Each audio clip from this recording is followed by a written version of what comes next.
O Grupo Espírita Ivone do Amaral Pereira estará ao longo dos meses de maio, junho e julho refletindo de forma pontual e precisa todas as quintas-feiras sobre as leis morais.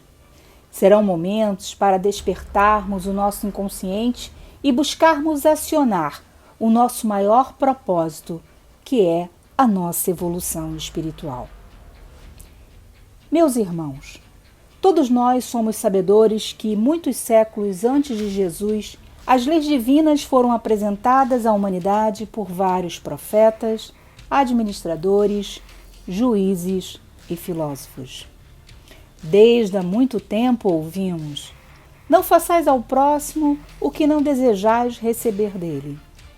O que não quiserdes que vos façam, não desejais para o próximo.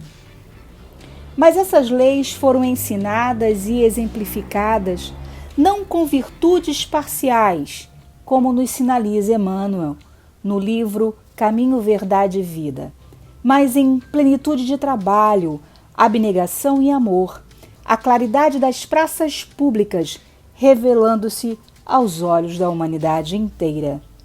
Mas, buscando uma reflexão inicial, vamos ao encontro da lei humana. Essas são elaboradas por legisladores habilitados. No entanto, não podemos nos esquecer que esses são ainda homens imperfeitos do ponto de vista do princípio da moral e da razão. Logo, a lei humana sofre periódicas modificações e adaptações à medida que a humanidade progride e adquire maior discernimento, senso de justiça e equilíbrio no que se refere à vida em sociedade. Então podemos nos perguntar: as leis humanas cumprem o seu propósito? Os homens respeitam as leis que promulgam? Somos sabedores que hoje os homens, mesmo que conscientes do real valor dessas leis para a vida em sociedade e outros reinos da natureza, muito frequentemente vivem de forma a ignorá-las, ludibriá-las e desrespeitá-las. Não são capazes de respeitar o direito do próximo e reconhecer os deveres para com o próximo. Não conseguem seguir normas e condutas da vida estabelecidas por representantes eleitos por eles próprios e nem mesmo cumprir com deveres elementares que objetivam o bem comum. Por esta realidade, concluímos que, coletivamente, vivemos de acordo com o que somos em espírito, ou seja, com nossas imperfeições, nossas limitações, nossos comportamentos atávicos. Então, vamos buscar no Livro dos Espíritos, nas questões 647 e 648, um caminho que foi apontado pelos Espíritos mediante a seguinte pergunta de Kardec: onde encontrar as orientações seguras para a necessária mudança capaz de elevar a humanidade a níveis evolutivos sólidos e definidos? E os Espíritos respondem: na lei divina ou lei natural. A lei natural abrange todas as circunstâncias da vida e essa máxima é apenas uma parte da lei. Os homens necessitam de regras precisas. Os preceitos gerais e muito vagos deixam muitas portas abertas à imperfeição. Mas cabe destacar que todos os espíritos, encarnados e desencarnados, estão submetidos à lei natural que governa o universo. Mas quais são as leis? Lei de adoração, lei do trabalho, lei de reprodução, lei de conservação, lei de destruição, lei de sociedade, lei do progresso, lei de igualdade, lei de liberdade e, por fim, a lei de justiça, de amor e de caridade. Mas podemos alegar total desconhecimento das leis de Deus?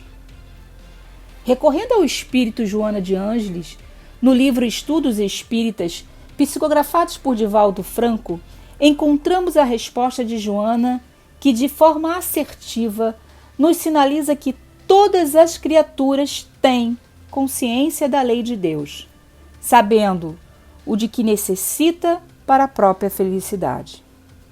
Os demandos a que se entrega, os abusos que perpetra, os excessos a que se expõe, não lhe permitirão tranquilizar-se, porque, inscrita na consciência, aquela lei superior, a seu turno, no momento justo, convocará o infrator ao reajuste de que ninguém se furta. Se entendemos que somos espíritos imortais, vamos observar que ao longo da história da humanidade, as leis divinas passaram por 3 períodos fundamentais: com Moisés, com Jesus e com o Espiritismo. Com Moisés, que registrou os pilares da verdade, dos princípios morais universais, com o Decálogo. Depois, com Jesus, o Espírito mais perfeito que Deus ofereceu ao homem a servir de guia e modelo à humanidade, que viveu e ensinou a mais pura lei do Senhor. Vem dar o cumprimento às profecias que lhe anunciaram o advento, a nova dimensão ao Decálogo, dando-lhe o verdadeiro sentido e adaptando-o ao grau de adiantamento dos homens. Joana de Ângeles nos esclarece de forma precisa, no livro Estudos Espíritas, que Jesus não modificou nem o ensino dos profetas, nem o estabelecido pela lei antiga. Antes, adotou-os, acrescentando a sublime lei do amor, como sendo a única que poderia facultar ao homem a paz e a felicidades almejadas, propiciando-lhes, desde a terra, o sonhado reino de Deus.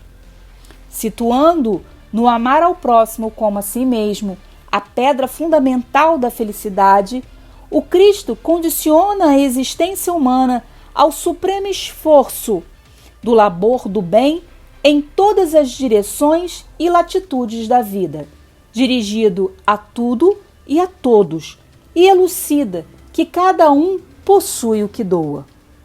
O eu se anula então para que nasça a comunidade equilibrada, harmônica e feliz. Em Mateus, capítulo 22, versículos 37 a 40, vamos encontrar a fala do Mestre Jesus, que diz assim: Amarás ao Senhor teu Deus de todo o teu coração, de toda a tua alma e de todo o teu espírito. Esse é o maior e o primeiro mandamento. O segundo é semelhante a esse: amarás ao teu próximo como a ti mesmo. Desses 2 mandamentos dependem toda a lei e os profetas. Com o Espiritismo, o Consolador prometido, que é a terceira revelação da lei de Deus, pois assenta sobre as próprias leis da natureza, foi enviado a ensinar todas as coisas que Jesus não pudera dizer, porque os homens não podiam compreender, bem como nos recordar tudo o que for ensinado por ele. No Evangelho segundo o Espiritismo, capítulo 1, nos itens 10 e 7, encontramos as assertivas: não venho destruir a lei cristã, mas dar-lhe o cumprimento. Nada ensina em contrário ao que ensinou Cristo, mas desenvolve, completa e explica em termos claros para todo mundo o que foi dito apenas sobre forma aleatória.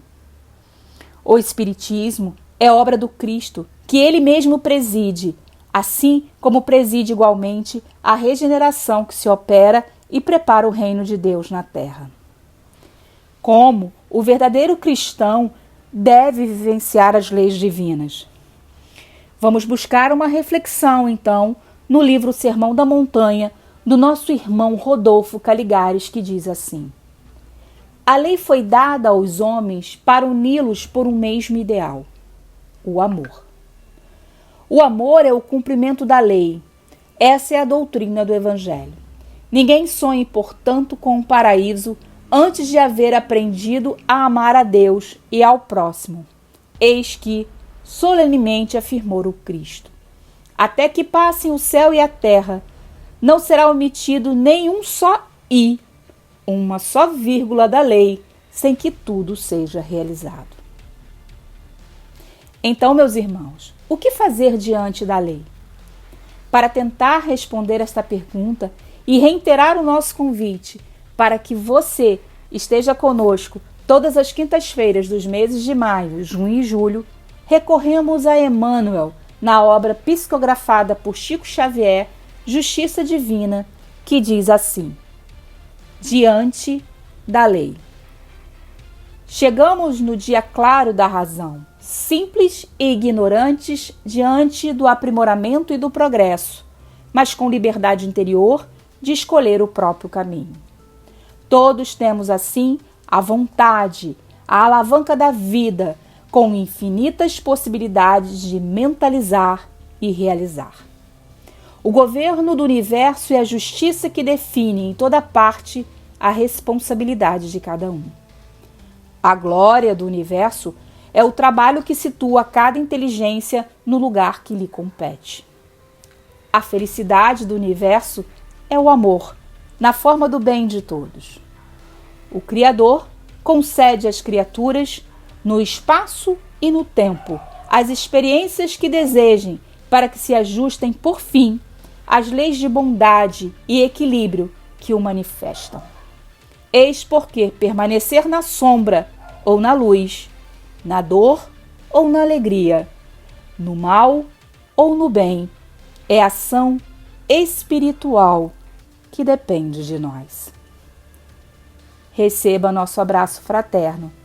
E não esqueça, estamos esperando por você todas as quintas-feiras na página do Facebook e no canal do YouTube do GEIP Niterói.